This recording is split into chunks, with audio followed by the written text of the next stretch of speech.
कर्कवृत्ताच्या वरती कधीच जात नाही, त्यामुळे सूर्याची कमाल तापमान 23.5 अंश आहे।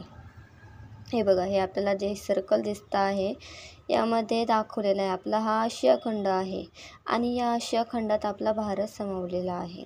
आपल्या भारतातून कर्कवृत्त जाते। ही सूर्याची कर्कवृत्त ही सूर्याची कमाल तापमानाची कक्षा दाखवते, ती 23.5 अंश आहे।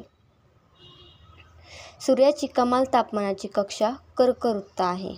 कर्कवृत्त भारताच्या 8 राज्यातून गेलेले आहे। गुजरात, राजस्थान, मध्य प्रदेश, छत्तीसगड, झारखंड, पश्चिम बंगाल, त्रिपुरा आणि मिझोरम। हे बघा, हे आपल्याला मॅपमध्ये स्पष्टपणे दिसत आहे।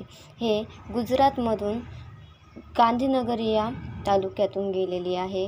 पुढे मध्य प्रदेश, छत्तीसगड, झारखंडचा छोटासा भाग आणि पश्चिम बंगाल, त्रिपुरा आणि मिझोरममधून ही कर्कवृत्त अशीच 8 राज्यातून ही कर्कवृत्त जाते।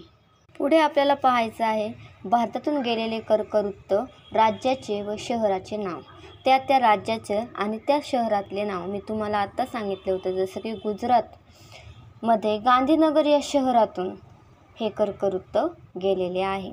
तसेच राजस्थानमध्ये बनसवारा या शहरातून कर्कवृत्त गेलेले आहे। मध्य प्रदेशमधील विदिशा, छत्तीसगडमधील अंबिकापूर, झारखंडमधील रांची, पश्चिम बंगालमधले कृष्णानगर, त्रिपुरामध्ये उदयपूर, मिझोरममध्ये सियालसुख। हे बघा, इथे आपल्याला हे भारताचा मॅप दिलेला आहे।